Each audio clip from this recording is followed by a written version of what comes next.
أعوذ بالله السميع العليم من الشيطان اللعين اللئيم الرجيم. بسم الله الرحمن الرحيم. الحمد لله رب العالمين والعاقبة للمتقين والجنة للموحدين والنار للعاصين، والصلاة والسلام والتحية والإكرام على نبي الحرمين إمام القبلتين وسيلتنا في الدارين محبوب رب المشرقين ورب المغربين مولانا ومولى الثقلين جد الحسن والحسين أبي القاسم محمد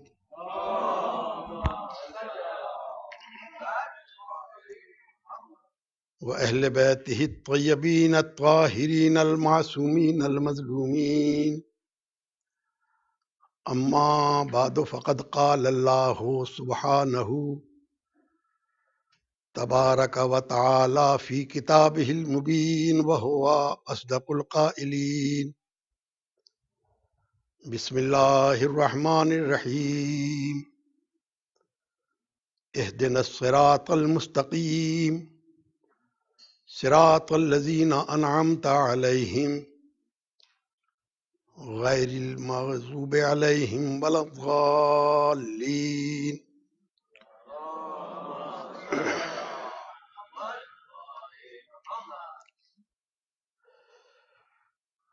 عزیزان گرامی،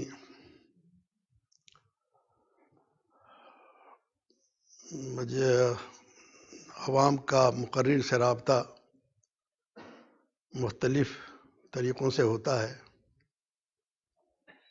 کبھی وہ لیکچر دیتا ہے، کبھی کوئی سیمینار میں پیپر پڑھتا ہے، مگر یہ جو مجلس کا انداز ہے یہ بالکل مختلف ہے. اس میں قدم قدم پہ مقررین کو سامعین کی توجہات کی ضرورت ہوتی ہے، اور سامعین کس قدر کتنے متوجہ ہیں اس کا بخوبی اندازہ صلوات سے ہو جاتا ہے.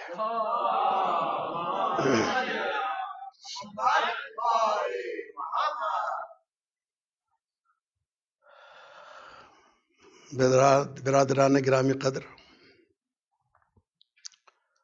میری تقریروں کا یہ سلسلہ جو آج سے شروع ہو کر منڈے تک باقی رہے گا، چلتا رہے گا،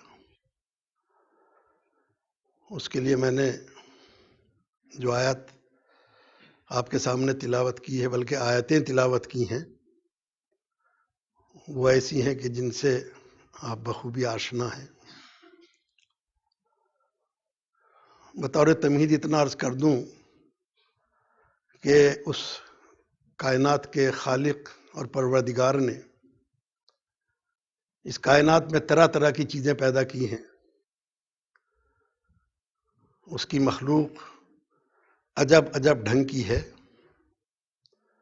لیکن اگر اس کو ہم کلاسیفائی کریں تو یہ اندازہ ہوتا ہے کہ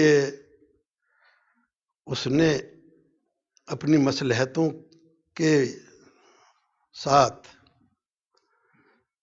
ایک ایسی مخلوق پیدا کی ہے کہ جسے اپنے وجود کے باقی رکھنے میں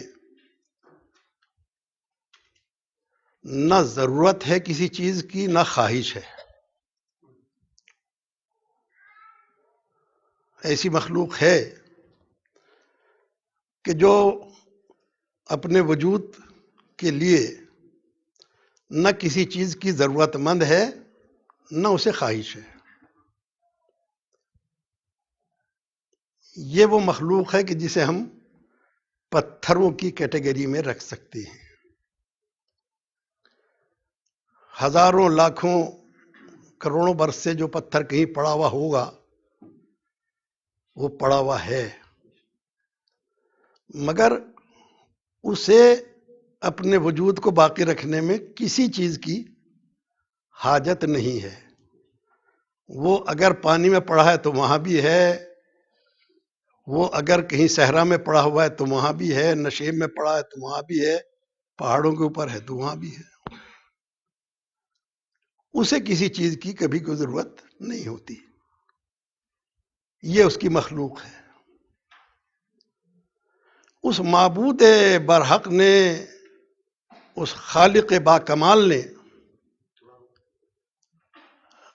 ضرورت محسوس کی کہ اس کے اوپر ایک ایسی مخلوق ہو جو کچھ اس سے تھوڑی سی بلند ہو۔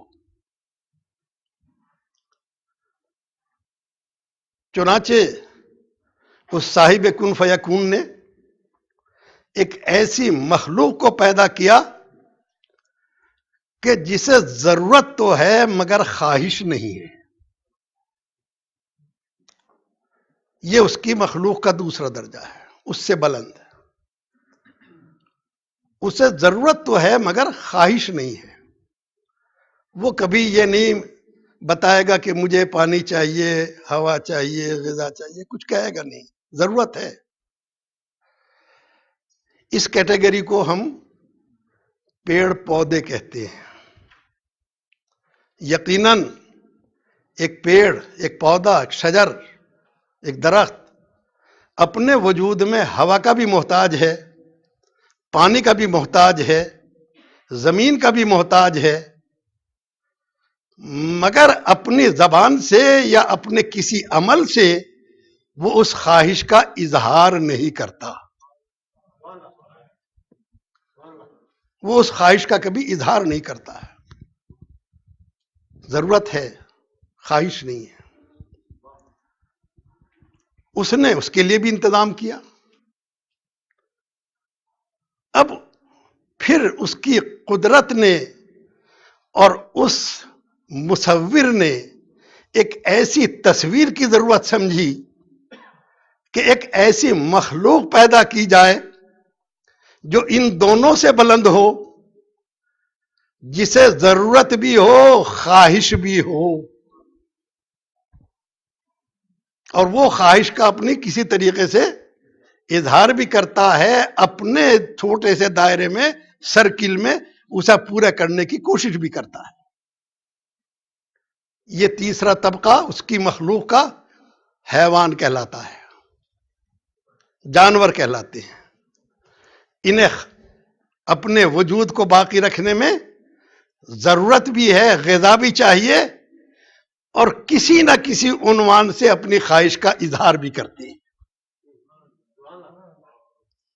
چاہے انہیں کچھ قدم چلنا پڑے یا مالک کو عجیب نگاہوں سے دیکھنا پڑے یا اپنی ضرورت پوری کرنے کے واسطے دوسری مخلوق کا سہارا لینا پڑے، چاہے وہ پیڑ پودے ہوں یا جانور ہوں۔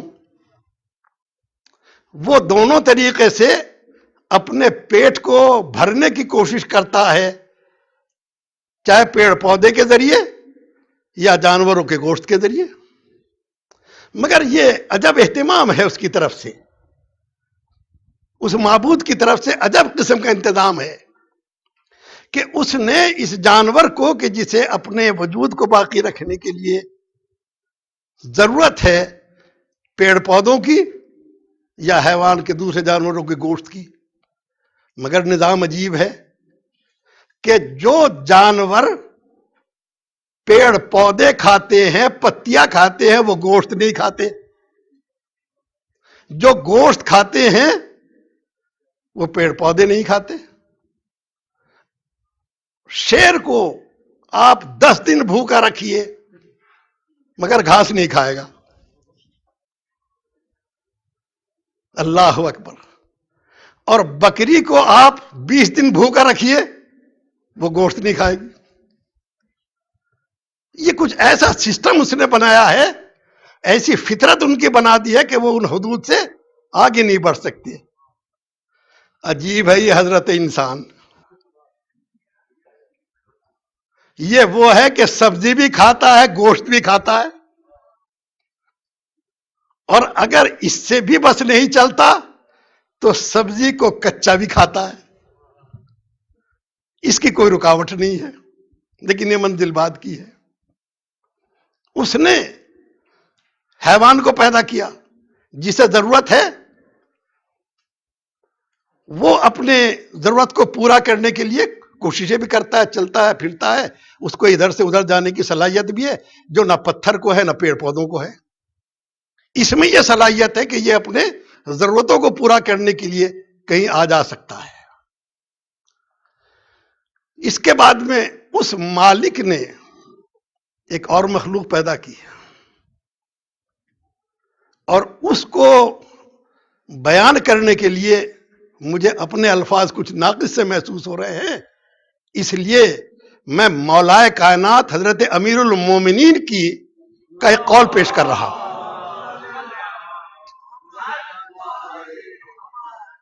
وہ قول کیا ہے؟ جب آپ نے فرمایا ہے کہ اللہ نے حیوان کو پیدا کیا، اسے دو طرح کی صلاحیتیں دی. اس میں غصہ ہے، خواہش ہے. توجہ فرمائیں گے. اس میں غصہ ہے، خواہش ہے، ڈیزائر ہے اس کے اندر. ایک اور مخلوق ایسی پیدا کی کہ جس میں نہ غصہ ہے نہ خواہش ہے مگر عقل ہے. حیوان میں غصہ اور خواہش ہے، عقل نہیں. اس مخلوق میں جس کا نام بعد میں بتاؤں گا، اس میں خواہش نہیں، غصہ نہیں، عقل ہے. خواہش و غصہ رکھنے والی مخلوق حیوان کہلائی. جس کے پاس عقل ہے، خواہش اور غصہ نہیں، وہ فرشتے کہلائے. وہ فرشتے کہلائے. نہ خواہش ہے نہ غصہ ہے. اب ظاہر ہے اس تمام مخلوق پہ نظر ڈالنے کے بعد میں اس کائنات کے مالک نے ضرورت سمجھی، اور یہ ضرورت یوں سمجھی کہ اس نے نہ پیدا اسی نے کیا پتھر کو، پیدا اسی نے کیا درختوں کو، پیدا اسی نے کیا حیوان کو، پیدا اسی نے کیا فرشتوں کو. اور فرشتے بھی اتنی اطاعت گزار مخلوق کہ جس کو جو کہہ دیا وہ کر رہا ہے. جسے رکوع کے لیے کہہ دیا وہ رکوع کر رہا ہے، جس کو سجدے کے لیے کہہ دیا وہ سجدہ کر رہا ہے، جسے قیام کے لیے کہہ دیا وہ قیام کر رہا ہے. مگر ایسی اطاعت گزار مخلوق سے وہ اعلان کرتا ہے کہ میں زمین میں خلیفہ بنا رہا ہوں. وہ زمین میں کہہ رہا ہے، میں ان سے خطاب کر رہا ہے جو اس نے جو کچھ کہہ دیا کبھی پوچھا ہی نہیں پلٹ کے. جسے قیام میں کہا اس نے یہ نہیں کہا پروردگار تھک گیا ہوں ذرا سجدے کی اجازت دے دے. جسے سجدے میں جانے کو کہا اس نے کبھی پلٹ کے ہی نہیں کہا کہ معبود ذرا کمر سیدھی کر لوں. جو رکوع میں ہے وہ رکوع میں ہے، اس نے پلٹ کے کچھ نہیں کہا. تو اس سے بڑھ کے مخلوق تیری خلافت کے لیے کون ہو سکتی تھی جو تیرے اتنا کہنا مان رہی ہو. مگر اس نے ان میں اعلان کیا ہے کہ میں زمین میں خلیفہ بنا رہا ہوں. کون؟ تو انہوں نے بھی کہا معبود کس کو بنائے گا؟ کیا جو زمین میں فساد کرے، خون بہائے، کیا ایسے کو خلیفہ بنانا چاہتا ہے جو زمین میں فساد کرے، خون بہائے؟ فرشتوں نے معصوم زبان سے اس حقیقت کو تو اعلان کر دیا کہ پروردگار کی طرف سے مقرر کیا ہوا خلیفہ وہ ہو جو نہ فسادی ہو نہ خون بہاتا ہو. ایسا تو خلیفہ ہونا چاہیے. مگر ان سے اعلان ہوا تو ان کو جواب ہی دے دیا گا کہ دیکھو جو ہم جانتے ہیں وہ تم نہیں جانتے. تو یہ مسئلہ کس بات کا آ گیا؟ مسئلہ عبادت کا نہیں رہا ہے، مسئلہ علم کا ہو گیا ہے. مسئلہ علم کا ہو گیا ہے، اور اسی لیے علم کی بنیادوں کو واضح کرنے کے واسطے اس نے کچھ چیزیں اسے بنائی جس کو خلیفہ بنانا چاہتا، اور کچھ چیزیں فرشتوں کو سکھائی۔ نہ سکھاتے تو فرشتے یہ نہ کہتے کہ ہم تو اتنا جانتے جتنا تو نے سکھا دیا۔ یہ ان کا اعلان کرنا ہی اس بات کی علامت ہے کہ سکھایا اسے بھی، سکھایا اسے بھی۔ مگر سکھانے کے بعد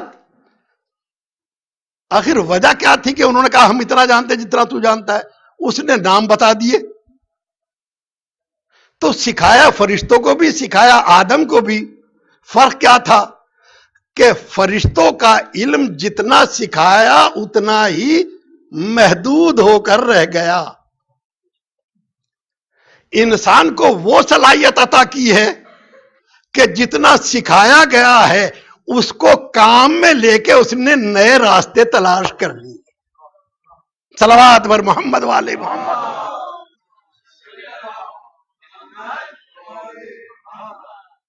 اس نے نئے راستے تلاش کر لیے۔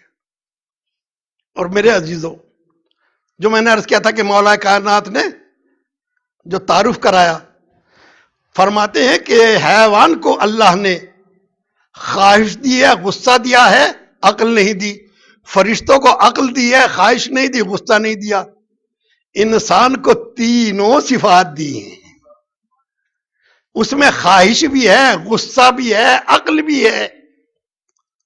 بس ان تینوں صلاحیتوں کو دینے کے بعد میں اس نے زمین پر چھوڑ دیا اور یہ اعلان کر دیا ہے کہ دیکھو قوت ہم نے دی، خواہش کی بھی، غصے کی بھی، عقل کی بھی، استعمال تمہیں کرنا ہے، استعمال تمہیں کرنا ہے۔ اور یہ اختیار تمہیں دے رہے ہیں کہ اس کو کیسے اختیار کرتے ہو، اچھائی میں یا برائی میں۔ بس یہ اختیار ہی تمہارا امتحان ہے، اور اس امتحان میں کامیابی ہی عبادت ہے۔ صلوات بر محمد والے محمد۔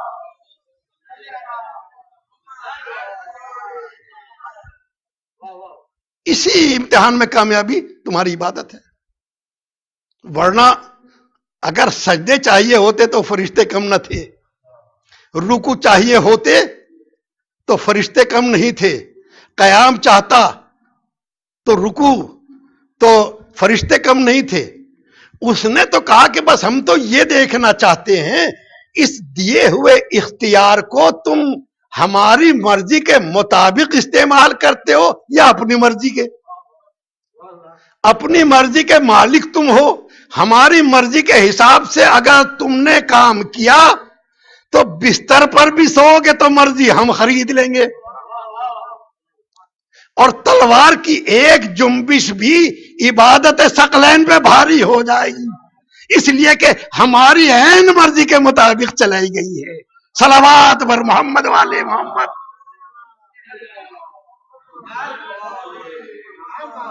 اگر تھوڑی سی آواز میں کچھ ذرا اضافہ ہو جائے تو میری ہمت افزائی ہو جائے گی۔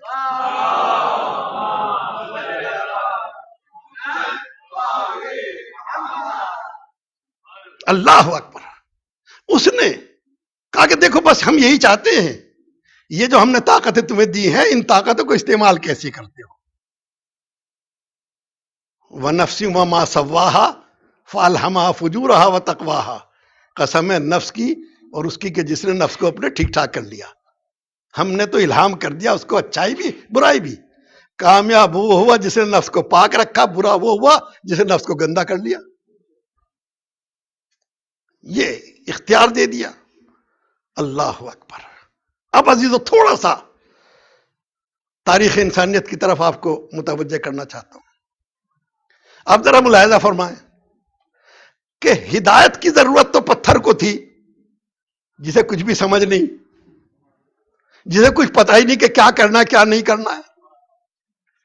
اس سے زیادہ ہدایت کی ضرورت تو پیڑ پودوں کو تھی، بیچارے بندھے ہوئے، ضرورت مند، حاجت مند، انہیں یہ بھی پتہ نہیں کہ کیا کریں، کدھر چلیں، کیا کچھ کرنا چاہیے، ان کے لیے ضرورت تھی۔ اس سے بڑھ کے حیوان کو ضرورت تھی جسے کچھ پتہ ہی نہیں، شعور ہے بھی تو بہت ہی مختصر سا۔ اس کو سینس ہے مگر ایک لمیٹڈ. ان کو ضرورت تھی. اللہ اکبر. اس نے ہدایت کا انتظام نہ پتھروں کے لیے کیا، نہ پیڑ پودوں کے لیے کیا، نہ اس نے حیوان کے لیے کیا جنہیں کچھ پتا نہیں. انتظام ہدایت کا اس کے لیے کیا کہ جس کے پاس خواہش بھی ہے، غصہ بھی ہے، عقل بھی ہے. جو عقل یہ بتا سکتی ہے کہ اچھا کیا ہے، برا کیا ہے، کیا کرنا چاہیے، کیا نہیں کرنا چاہیے. عقل اسی کا تو نام ہے. اسی کو تو عقل کہتے ہیں کہ جو یہ پرکھ سکے کہ اچھا کیا ہے، برا کیا ہے، مجھے کیا کرنا چاہیے، کیا نہیں کرنا چاہیے. یہ عقل کا کام ہے. اللہ اکبر. تو اس کو تو ہدایت کی کم سے کم ضرورت تھی. کہہ دیا جاتا اپنی عقل سے کام لے لو، جو اچھا لگے وہ کر لو. مگر میرے عزیزوں، میں نے عرض کیا کہ نہ اس نے پتھروں کے واسطے، نہ درختوں کے واسطے، نہ حیوانوں کے واسطے ہدایت کا انتظام نہیں کیا. انتظام کیا ہے تو اس حضرت انسان کے واسطے. ان کے پاس نہ کوئی کتاب آئی، نہ وحی آئی، نہ نبی آیا، نہ امام آیا. اس کے واسطے سب کچھ بھیجا. اس کے واسطے نبی بھی بھیجے، رسول بھی بھیجے، کتابیں بھی بھیجی، عقل الگ سے دی. وہ سب کچھ ہوتے ہوئے بس میں آپ کو تھوڑا سا تاریخ کا ورق الٹ کے آدم کی پیدائش پہ لے کے چل رہا ہوں. جب سے حضرت آدم نے زمین پہ قدم رکھا، اس وقت سے زمین پہ انسانیت کا سلسلہ شروع ہو گیا. انسان آتے ہیں، پیدا ہوتے ہیں، مر جاتے، چلے جاتے، سلسلہ چل رہا ہے. مگر اسی وقت سے، جب سے یہ سلسلہ شروع ہوا ہے، جب ہی سے انسان کو انسان بنانے کی کوششیں بھی شروع ہو گئی. اسی وقت سے انسان کو انسان بنانے کی کوششیں شروع ہو گئی. اور یہ کوششیں کیوں شروع ہوئی؟ ظاہر ہے کہ ضرورت ہوگی تبھی شروع ہوئی. اسی لیے اسی ضرورت کے پیش نظر اس نے جو سب سے پہلا بشر بنایا، اسے سب سے پہلا ہادی بنایا. توجہ چاہوں گا، اسے سب سے پہلا ہادی بنایا ہے تاکہ ایک بھی انسان یہ شکایت نہ کر سکے کہ تو نے میری ہدایت کا کوئی انتظام نہ کیا.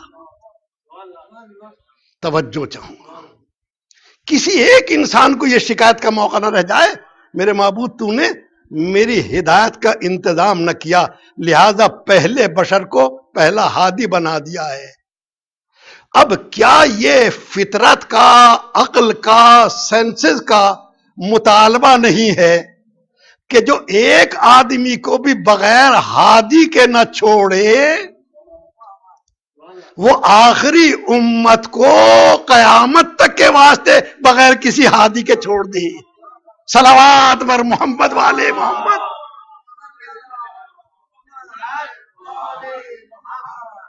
کیا یہ ممکن ہے؟ اب ظاہر ہے، مجھے اس سے گفتگو بعد میں مجھے عرض کرنی ہے کہ اسی وقت سے یہ ایک سلسلہ شروع ہو گیا کہ اس انسان کو انسان کیسے بنایا جائے، کیسے اسے انسانیت کے جامے میں رکھا جائے. کوششیں ہوئیں اور پورے اس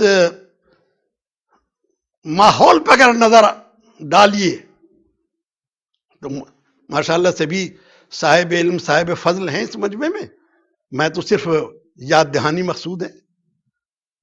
اگر پورے سلسلے کے اوپر کوشش کیجیے کہ جو انسان کو انسان بنانے کے لیے کوششیں ہوتی رہی ہیں تو ان کو آپ 3 حصوں میں تقسیم کر سکتے ہیں. حضرت آدم سے ایندم اس وقت سے آج تک اگر یہ کوششیں آپ دیکھیں کہ انسان کو انسان بنانے کی جو کوششیں ہوئی ہیں وہ 3 طرح کی ہیں. ایک کوشش کا نام ہے قانون، دوسری کوشش کا نام ہے اخلاق، اور تیسری کوشش کا نام ہے مذہب.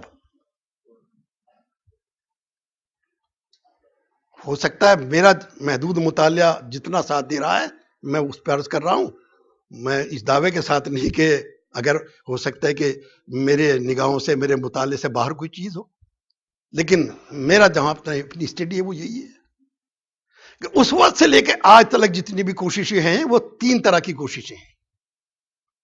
ایک کا نام ہے قانون، ایک کا نام ہے اخلاق، ایک کا نام ہے مذہب. سب سے زیادہ چلن جس کا آج کی دنیا میں ہے وہ قانون ہے. ہر ملک کا قانون، ہر اسٹیٹ کا قانون، اور اس قانون کی عجب منزل ہے. کل تلک کسی زمین کے ٹکڑے کو طاقت کے ذریعے سے اپنے ہاتھ میں لے لینے والا انسان جو مرحوم بادشاہ سلامت کہلائے جاتے تھے، وہ ان کی زبان سے جو کچھ نکلا وہ قانون ہوتا تھا. کہ جو ہم نے فرما دیا ہے وہی قانون ہے، چاہے انہیں عرض کرنے اور فرمانے کا مطلب بھی نہ معلوم ہو. کہ جو ہم نے کہہ فرما دیا ہے وہ قانون ہے. زمانے نے کروٹ بدلی، لوگوں میں شعور جاگا، تو ایک نیا رخ یہ پیدا ہوا کہ بھائی نہیں، جو طاقت کے ذریعے سے حاکم بن بیٹھے اسے کوئی حق نہیں ہے، بلکہ جسے ہم چن لیں وہ ہمارا حاکم ہے. اب یعنی اب تک ایک آدمی کی رائے تھی، اب اکثریت کی رائے قانون بننے لگی. یعنی اگر 100 آدمی ہیں ان میں سے 51 جو کچھ کہتے ہیں وہ قانون ہے، 49 جو کچھ کہیں وہ سب بکواس ہے نا، وہ بکواس ہے. اب اجازت چاہتے ہوئے عرض کر دوں، جو اقبال نے بھی کہا تھا کہ جمہوریت ایک طرز حکومت ہے کہ جس میں بندوں کو گنا کرتے ہیں، تولا نہیں کرتے ہیں. بندوں کو گنا کرتے ہیں، تولا نہیں کرتے ہیں. یہ اب اس گننے کا عمل یہ ہوا کہ تول جو تھی وہ ایک طرح بیٹھ گئی، گنتی آگے بڑھ گئی. بہترین اعلی دماغ 49 قانون داں ایک طرف، 51 جاہل ایک طرف. ان کے قانون کی کوئی حیثیت نہیں، ان کی زبان سے نکلے ہوئے الفاظ قانون بن گئے. اب جب اس میں ایک سلسلہ یہ رکھا ہے، کچھ دن کے بعد میں الیکشن ہونے لگے. کم سے کم اس ماں بدولت کے زمانے میں یہ مصیبت نہیں تھی کہ ہر 4-5 برس کے بعد میں ایک نیا. اب انہیں کچھ دن تو آنے کے بعد میں ذرا آرام کیا اور اگلے ٹرم کی ان کو پریشانی پیدا ہو گئی. کہا ان کے سامنے جانا ہے، عوام کے ووٹ لینا ہے، لہذا وہ کام کرو جو ان کی پسند کا ہو، ان کی مرضی کے مطابق کام کرو. یعنی اب بات قانون کی یا ضرورت کی نہیں رہی ہے، عوام کی خواہشوں کی ہو گئی. جس کو زیادہ پسند کریں وہی بات قانون ہے. قانون کی ایک مجبوری، اس کی مجبوری کیا ہے کہ یہ انسان کے جسم کو تو کنٹرول کر لیتا ہے. نہیں توجہ، یہ اس انسان کے جسم کو تو کنٹرول کر لیتا ہے، انسان کی روح کو پاکیزہ بنانے کی صلاحیت اس میں نہیں ہے. یہ انسان کی روح کو پاکیزہ بنا دے یہ صلاحیت اس میں نہیں ہے. یہ تو ہو سکتا ہے کہ اگر تم نے چوری کی تو یہ سزا ہوگی، قتل کیا تو یہ سزا ہوگی. یہ صلاحیت اس میں نہیں ہے کہ اگر تم نے فلاں کا ساتھ یہ زیادتی کی تو یہ سزا ہوگی. یہ سزا کس بات کے اوپر؟ اگر یہ کیا، عمل کیا تو. عمل کس کو کہتے ہیں؟ انسان کے بدن کی کسی جنبش کا نام عمل ہے. انسان کے جسم کی کسی بھی حصے کی جنبش کو عمل کہتے ہیں. اگر جنبش ہو گئی تو قانون کے دائرے میں آ گئی. لیکن روح جتنی چاہے گندی ہو جائے قانون کچھ نہیں کہتا. اس کے یہاں قانون کا کوئی بس نہیں ہے.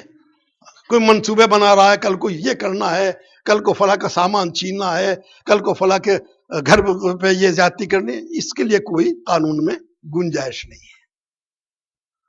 یہ قانون ہے. قانون کی ایک بے بسی اور دیکھنے میں آئی. اگر کوئی شخص جرم کرنے میں کامیاب ہو گیا تو کوئی سزا نہیں، ناکام رہ گیا تو سزا ہے. اب توجہ فرمائیں گے. اگر جرم کو کرنے میں کامیاب ہو گیا تو کوئی سزا نہیں ہے، ناکام رہ گیا تو سزا ہے. یہ سوسائیڈ ہے، خودکشی. خودکشی کرنے میں اگر کوئی بندہ کامیاب ہو گیا تو سزا کیا ملے گی؟ کچھ نہیں. ناکام رہ گیا تو اس پہ مقدمہ چل رہا ہے، کیس چل رہا ہے کہ یہ، یعنی وہ بھی یہ سوچتا ہوگا کہ اس سے اچھا تو میں کامیابی ہو جاتا. یہ قانون کی بے بسی ہے. اب یہ قانون ملکوں میں بنے، اسٹیٹس میں بنے. جب ان سے بھی پیٹ نہ بھرا تو سب ملکوں نے مل کے ایک جماعت بنا لی. اب وہ قانون بنانے لگی. ان کے قانون الگ، یہاں الگ قانون. تو اب اتنی کوشش ہے، جتنی قانون کے سلسلے میں کوشش ہے، کسی چیز کے لیے نہیں میرے عزیزوں.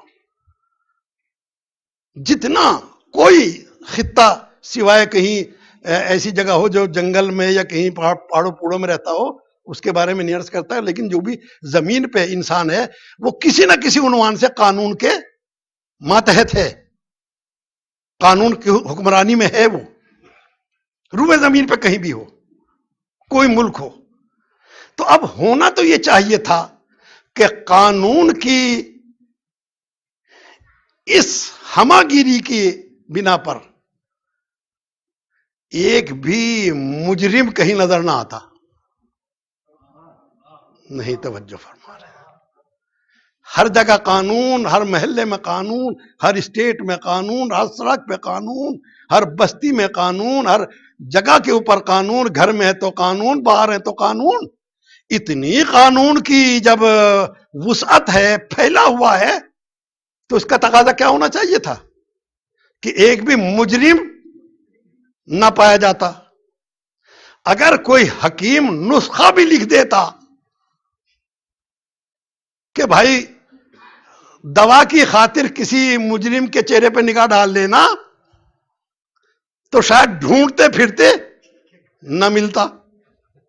یہی ہونا چاہیے نا، کیونکہ جب قانون ہے سب جگہ پھیلا ہوا ہے تو اب کہاں سے ملے. لیکن قانون کی اس فراوانی کے باوجود فیصلہ آپ کے ہاتھ میں ہے کہ مجرموں کی تعداد گھٹی ہے کہ بڑھی ہے. اگر مجرموں کی تعداد گھٹ رہی ہو تو اس کا مطلب ہے قانون کامیاب ہے. اور اگر جرائم نئی نئی شکلیں لے کے روز پیدا ہو رہے ہوں تو اس کا مطلب یہ ہے کہ قانون بے بس ہے. توجہ فرمائیں. اس کا مطلب قانون بے بس ہے. اس کے ظاہر ہے کہ یہ آگے نہیں بڑھ سکے گا. یہی چھوڑ رہا ہوں. اس سے زیادہ بحثیں تو جو اٹارنی ہے ان سے کر لیجیے گا. یہ قانون کا پہلو. دوسری کوشش کا نام ہے اخلاق. یہ بھی اسی وقت سے شروع ہو گیا جب سے حضرت آدم نے قدم رکھا، اور بد اخلاقی کا نمونہ بھی اسی وقت سامنے آ گیا کہ جب انہی کے بیٹے نے اپنے بھائی پہ حسد کرتے ہوئے، قتل الگ چیز ہے، جو پہلے دونوں میں گفتگو ہوئی ہے وہ عجیب ہے. وہ کہتا ہے میں تجھے قتل کر دوں گا. جرم تو بعد میں ہے نا، قانون کی عزت تو بعد میں ہوئی، ارادہ پہلے آ گیا. یہ ارادے بد اخلاقی ہے. وہ یہ کہتا ہے کہ میں تجھ پر ہاتھ نہیں اٹھاؤں گا چاہے تو کتنی بھی زیادتی کر لے. یہ اخلاق ہے. بد اخلاقی بھی وہی، اخلاق بھی وہی. اب اخلاق کی کوششیں ہوئیں. باقاعدہ یوں تو ظاہر ہے کہ جب بھی کسی نے یہ کہا اچھے کام کرو، برے کاموں سے بچو، سچ بولو، جھوٹ نہ کہو، غریبوں کی مدد کرو، کسی پہ زیادتی نہ کرو، یتیموں کے سر پہ ہاتھ رکھو، کسی کا سامان نہ چراؤ، چاہے باقاعدہ طور کے اوپر فنی طور پر اسے اخلاق نہ کہ، لیکن اخلاق یہی ہے. جب کسی چیز کو کہا یہ چیز اچھی ہے، یہ کہا بری ہے، بھئی یہ اخلاق ہے. اسی کو اخلاق کہتے ہیں. اور اخلاق بھی یونان میں آنے کے بعد میں اس نے مستقل فن کی شکل اختیار کر دی، مستقل علم بن گیا. یونان کے فلسفیوں نے کہا کہ ہم کسی چیز کا فیصلہ کیسے کریں کہ اچھی کیا ہے بری کیا ہے، کیونکہ یہ بڑا مسئلہ ہے، بڑا ٹیڑھا مسئلہ ہے یہ، کہ آپ یہ تو کوئی بھی کہہ دے گا کہ اچھے کام کرو برا نہ کرو، مگر یہ تو بتا دیے اچھا ہے کیا، برا ہے کیا، وہ پیمانہ کیا ہے، وہ اسکیل کیا ہے جسے آپ یہ کہہ سکے کہ یہ اچھا ہے اور یہ برا ہے. کسی علاقے میں کوئی چیز اچھی ہے، دوسرے علاقے میں وہی چیز بری ہے. کسی قوم میں کوئی چیز اچھی سمجھی جاتی ہے، کوئی چیز بری سمجھی جاتی ہے. ایک عجیب بات ہے میرے عزیزوں، عرض کر دوں، قرآن مجید نے جب خیر امت کو تذکرہ کیا ہے تو وہاں ارشاد کیا ہوا، کنتم خیر امت اخرجت للناس تأمرون بالمعروف وتنہون عن المنکر. تم بہترین امت بنا کے بھیجے گئے ہو لوگوں کی بھلائی کے واسطے. اس لفظ کے اوپر غور رکھیں قرآن مجید کی، لوگوں کی بھلائی کے واسطے. آپ نے توجہ فرمائی، یہ قوم آپس میں لڑنے جھگڑنے کے لیے پیدا نہیں ہوئی ہے، لوگوں کی بھلائی کے لیے پیدا کی گئی ہے. اخرجت للناس، لوگوں کی بھلائی کے واسطے. تأمرون بالمعروف، اور تمہاری ڈیوٹی کیا ہے کہ تم معروف کا حکم دو، تنہون عن المنکر، برائی سے روکو. میں نے ترجمہ ذرا جلدی میں کر گیا، میں اصل کہنا یہ چاہ رہا ہوں، حکم یہ دیا کہ تم معروف کا حکم دیتے ہو، منکر سے روکتے ہو. یہ معروف و منکر کیا ہے؟ ایک لفظ خیر ہے، اس کے معنی اچھائی کے ہیں، اس کے مقابلے پر شر ہے، اس کے معنی برائی کے ہیں. ایک لفظ بر ہے کہ جس کے معنی اچھائی کے ہیں.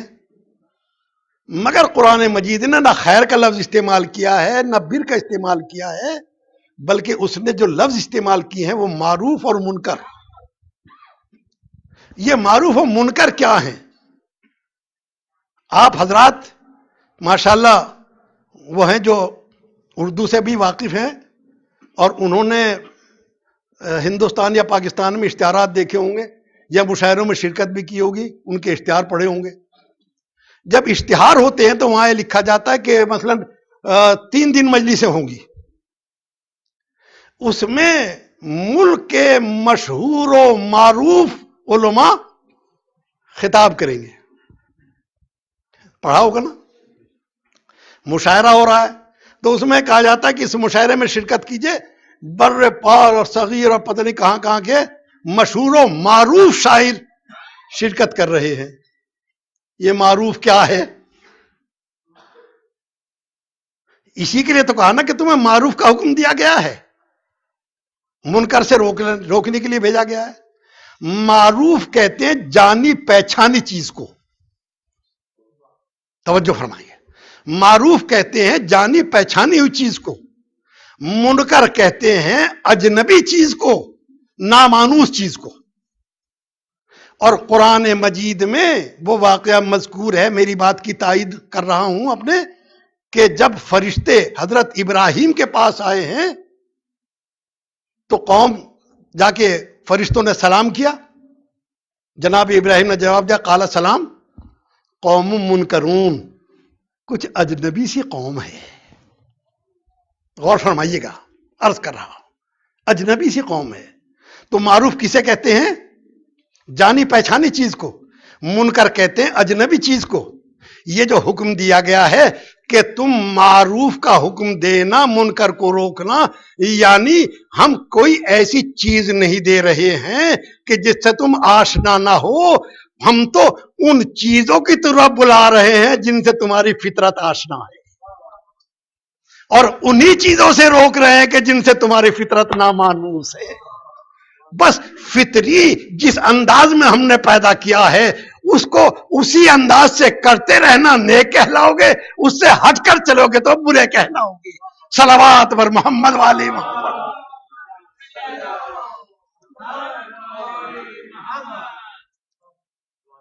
یہ معروف ہے. تو اب ظاہر ہے کہ یہ طے کرنا، تو جو پہلا فلسفہ تھا اس نے سقراط نے کہا کہ جس کے پاس علم ہے اس سے اندازہ لگا سکتے ہیں. تو علم کس چیز کا؟ اور آگے بات بڑھ گئی تو اس نے افلاطون نے یہ کہا کہ عقل جو فیصلہ کر دے. تو عقل کو کنٹرول کرنا کوئی آسان ہے؟ ارسطو نے ایک نیا طریقہ نکالا، اور وہ یہ کہ جو انسان کی تین قوتیں ہیں جن کا میں نے ذکر کیا، خواہش، غصہ اور عقل، ان کو اگر آدمی ماڈریٹ طریقے سے بیلنس کے ساتھ میں استعمال کرے تو یہی اچھائیاں ہیں. ان کو آگے پیچھے کر دے یہی برائیاں ہیں. یہ اس نے طریقہ نکالا. اللہ اکبر. تو اب ظاہر ہے یہ ذرا سا لمبا ٹاپک ہے، اس پہ اس وقت نہیں گفتگو کر رہا ہوں. قرآن مجید کے پورے فلسفے کی بنیاد یہی بیلنس ہے. اسلام کی بنیاد یہی بیلنس ہے. اسی لیے اس نے کہا وَكَذَلِكَ جَعَلْنَاكُمْ أُمَّةً وَسَطًا، ہم نے تم میں وسط امت بنا کے بھیجا ہے. یعنی ایسی امت ہم تم کو دیکھنا چاہتے ہیں جو نہ اپنی حدوں سے آگے بڑھ رہی ہو نہ اپنی حدوں سے پیچھے رہ رہی ہو. صلوات بر محمد والے محمد.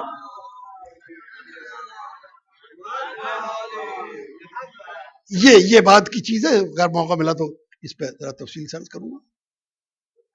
یہ کوشش، مگر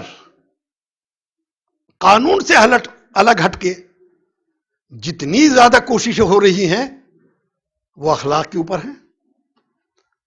تقریریں، تحریریں، سیمینار، کانفرنسیں، یا جو اور نئے نئے طریقے اب آ گئے ہیں، وہ سب ہی لگے ہوئے ہیں اس بات کے اوپر کہ دیکھو اچھے بنو برے نہ بنو. اچھا بننا چاہیے، برا نہیں ہونا چاہیے. سب کی باتوں سے یہی نکل رہا ہے. جو خود بذات نفس نفیس خود برائیوں میں ڈوبے ہوئے ہیں وہ بھی یہی کہتے ہیں کہ اچھے کام کرو. ہے کیا کیا جائے، المیہ ہے. اخبار پڑھ کے دیکھیے وہ بھرے پڑے، رسالے پڑھیے ان میں سے بھی یہی ہے. اور یہ کچھ اتنا کنٹرڈکشن کا شکار ہوا. میں نے تو اپنے ملک میں دیکھا، اور جگہ بھی دیکھا، کہ جس سگریٹ کے پیکٹ کے اوپر لکھا ہوا ہے کہ اس سے ایک بیماری پیدا ہو جاتی ہے، اسی کو بیچنے کی اجازت بھی ہے.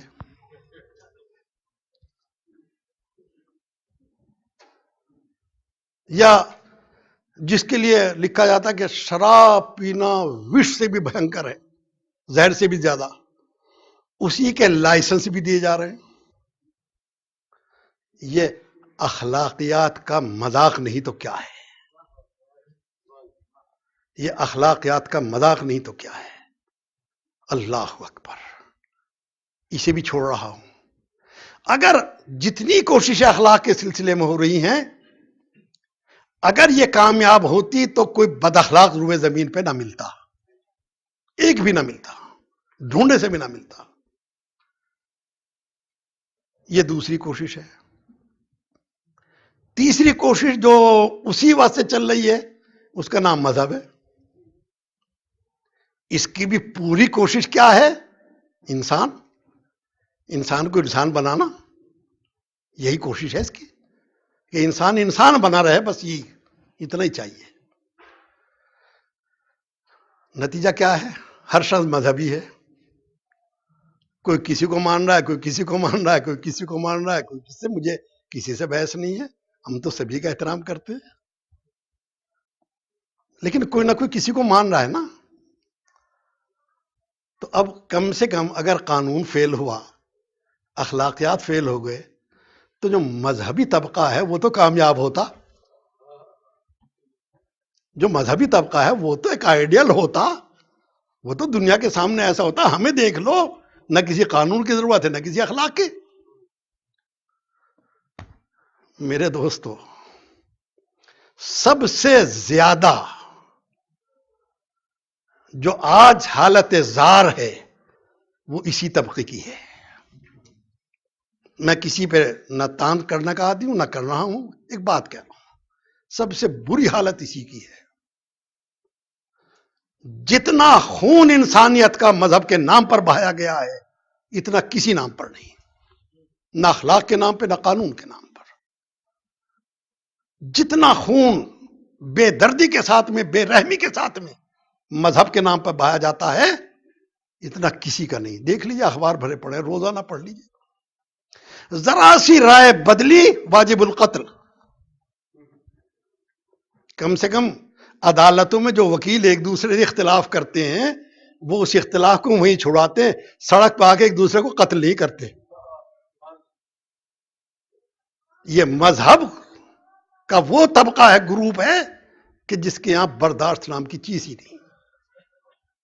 بس ذرا سی رائے بدلی، آپ کا ذرا سا رخ ٹیڑھا ہوا، ادھر کو ہوا، اور واجب القتل ہے.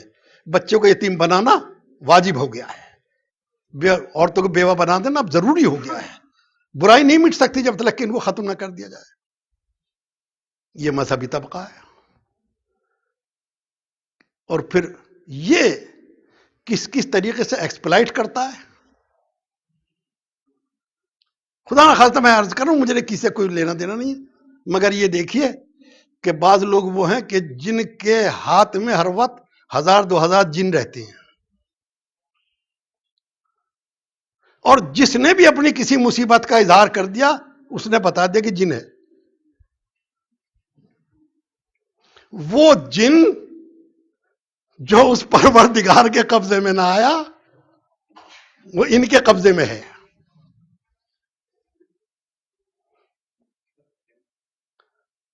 دیکھ، مطلب انتہا ہے. اور بس زیادہ اگر جاؤں گا تو شاید بات کچھ تلخ ہو جائے.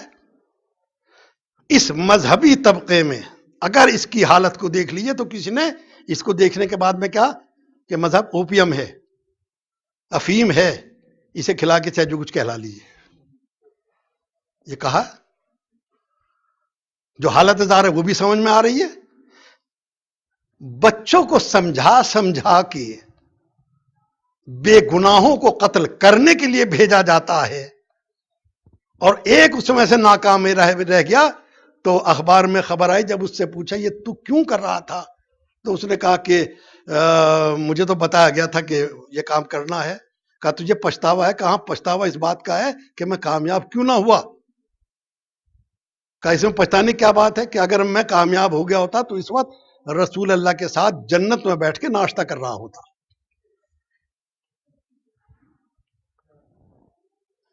یہ ہے مذہب کا استعمال. اب عزیزو، بس وقت تھوڑا سا مجھے کچھ اشارہ کر رہا ہے، ابھی باتیں آپ سے ہوں گی. یہ مذہب کا استعمال ہے. مذہب کا بس ایک رخ ہے جو حوصلہ دیتا ہے، سہارا دیتا ہے. وہ کیا ہے؟ کہ مذہب کے ماننے والے دو حصوں میں ہیں، ایک حصہ بڑا ہے ایک حصہ کم ہے، مگر ہے، ہمیشہ رہا ہے۔ کچھ وہ ہیں کہ جو مذہب کو یوز کرتے ہیں، یا لفظ بدل کے کہوں مس یوز کرتے ہیں۔ بڑا طبقہ وہ ہے کہ جو مذہب کو مس یوز کرتا ہے اور اپنا تابع بنا کے دنیا کو پریشان کرتا ہے، دنیا کو حیران کرتا ہے، دنیا کا سکون چھینتا ہے۔ یہ وہ ہے جو مذہب کو مس یوز کرتا ہے۔ مذہب بھی ختم ہو گیا ہوتا اگر وہ طبقہ نہ ہوتا کہ جو مذہب کو یوز نہیں کرتا، مذہب کی پابندی کرتا ہے۔ توجہ چاہ رہا ہوں میں، جو مذہب کو مس یوز نہیں، پابندی کرتا ہے، اور وہ، یا پھر لفظ بدلوں، وہ طبقہ ایک وہ ہے کہ جو مذہب کو اپنا محکوم بناتا ہے، ایک طبقہ وہ ہے کہ جو مذہب کو حاکم بنا کے اس پہ عمل کرتا ہے۔ بس یہی فرق ہے۔ میں زیادہ تاریخ کے اس میں نہیں جانا چاہتا، آپ کو یقیناً آپ نظر ڈال کے دیکھ لیجئے، یہ دنیا کے مذاہب میں بھی اور خاص طور پہ اپنے مذہب میں بھی جو تاریخ ہے وہ دونوں طرح کے کردار پیش کرتی ہے۔ وہ بھی ہیں کہ جنہوں نے مذہب کو مس یوز کیا ہے، اور وہ بھی ہیں کہ جنہوں نے اپنا خون دے کے مذہب کے چہرے کا غبار اتارا ہے۔ وہ بھی ہیں کہ جنہوں نے مذہب کی شکل کو بچا کے رکھا ہے، بھلے بڑی سے بڑی قربانی دینا پڑ گئے، بڑی سے بڑی۔ یہ سارا مسئلہ کیا تھا؟ یہ جو آپ فرش عزا پہ بیٹھے ہیں، یہ پوری کہانی اسی بات کی اوپر ہے کہ ہم نہ دنیا چاہیے، نہ حکومت چاہیے، نہ دولت چاہیے، دین کی حفاظت چاہیے، تاکہ جو مس یوز کیا جا رہا تھا مذہب، وہ اپنی شکل پہ باقی رہ جائے۔ میرے عزیزو، یہی ہے کربلا، اسی کا نام کربلا ہے، ورنہ کس کو اپنے بچے عزیز نہیں ہوتے؟ کسے یہ گوارا ہے کہ 3 دن کے بچے بھوک و پیاس سے تڑپ رہے ہوں اور باپ بے کسی کے ساتھ میں بچوں کو دیکھ رہا ہو؟ کسے پسند ہے کہ وطن چھوڑ کے چلا جائے؟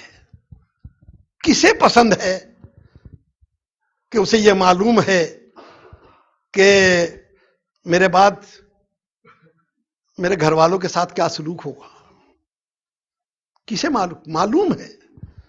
مگر مسئلہ مذہب کے تحفظ کا ہو گیا ہے، یا اپنے خاندان کو بچا لے یا مذہب کو بچا لے۔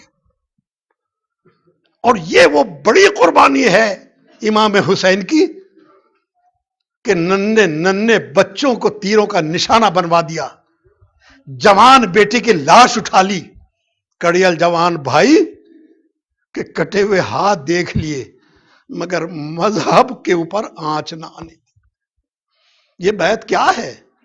یہ ہاتھ پہ ہاتھ رکھنے کا کون سا مسئلہ ہے؟ کسی سے بھی مسافہ کر لیتے ہیں، ہاتھ میں ہاتھ آ جاتا ہے۔ یہ در حقیقت مذہب کو مسخ کرنے کی اجازت دینی تھی۔ یہی بیعت ہے کہ مذہب کو مسخ کرنے کی اجازت دے دوں، یہ نہیں ہو سکے گا۔ اللہ اکبر۔ بس عزو باب مصائب، کتنی بڑی قربانی دی، آج تک دنیا رو رہی ہے، دنیا آنسو بہا رہی ہے، اتنی بڑی قربانی۔ ارے 18 سال کا جوان بیٹا، حسین نے ایک دفعہ عمود خیمہ سے کمر لگی، غنود کی طاری ہو گئی، فرمایا انا للہ و انا الیہ راجعون۔ جوان بیٹے نے آگے بڑھ کر کہا بابا کیا ہم حق پر نہیں ہیں؟ کہا ہاں میرے لال، خدا کی قسم ہم حق پر ہیں۔ کہا بابا پھر ہمیں پرواہ نہیں ہے، موت ہمارے اوپر آ گئی یا موت کے اوپر ہم چلے جائیں۔ اور دوستو، تاریخ میں کچھ ایسی بہنیں ہیں کہ جو بھائی کی لاش سے جن کو گزرنا پڑا ہے۔ خیبر میں مرحب کی بہن صفیہ، خندق میں عمرو بن عبد ود کی بہن، احد میں جناب حمزہ کی بہن، اور ایک کا جو خیبر میں یہودیوں کے ساتھ میں مارکا ہوا ہے. تو جب صفیہ یہود خیبر مرحب کی بہن رسول کی خدمت میں آئی ہے تو رسول نے اس کی حالت کو عجب مضطرب دیکھا. فرمایا کہ ہم تو کسی کے ساتھ بدسلوکی نہیں کرتے، یہ تیرے چہرے کا رنگ کیوں بدلا ہوا ہے؟ کہ مجھے معلوم نہیں تھا کہ مسلمان اتنے بد اخلاق ہوتے ہیں. کہ آخر کیا وجہ ہوئی؟ کہ وجہ یہ ہوئی کہ بلال حبشی رسول کا مؤذن اس کی شکایت کی کہ یہ مجھے میرے بھائی کے لاش کے برابر سے لے کے آیا ہے. رسول اللہ نے فرمایا بلال مجھے تم سے یہ امید نہ تھی، ایک بہن کو بھائی کی لاش کے پاس سے لے کر آئے ہو. اسی رسول کی نواسی اپنے بھائی کی لاش کے برابر سے گزر رہی ہے، اور عجب انداز کے ساتھ میں. میرے دوستو عزیزو، کیسے بیان ہو ان مصیبتوں کا. مجبور بہن تھوڑے سے فاصلے پر دیکھ رہی ہے کہ بھائی کا سر کٹ رہا ہے. ایک مرتبہ مدینہ کا رخ کر کے کہا واہ محمدہ، نانا ذرا کربلا میں آ کے دیکھ لیجئے آپ کی امت ہمیں کیسے اجر رسالت ادا کر رہی ہے. اللہ اکبر. اور اس کے بعد کی منزل وہ آ گئی کہ جس وقت دیکھا کہ گھوڑے کچھ ادھر کھڑے کر دیے گئے کچھ ادھر کھڑے کر دیے گئے، بس اب زینب سے برداشت نہ ہو سکا.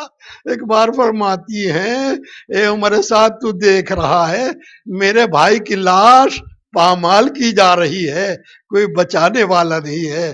ہاں عزاداران مظلوم، بس ایک منزل وہ بھی ہے کہ جب ابھی آپ نے ذکر سماعت فرمایا کہ امام رضا علیہ الصلوۃ والسلام جب تشریف لے گئے ہیں تو ظاہر ہے کہ خیر خبر نہ ملی، تو ایک بہن مدینہ چھوڑ کر بھائی سے ملنے کے لیے چلی. لوگوں کو پتہ چل گیا کہ امام کی بہن آ رہی ہیں.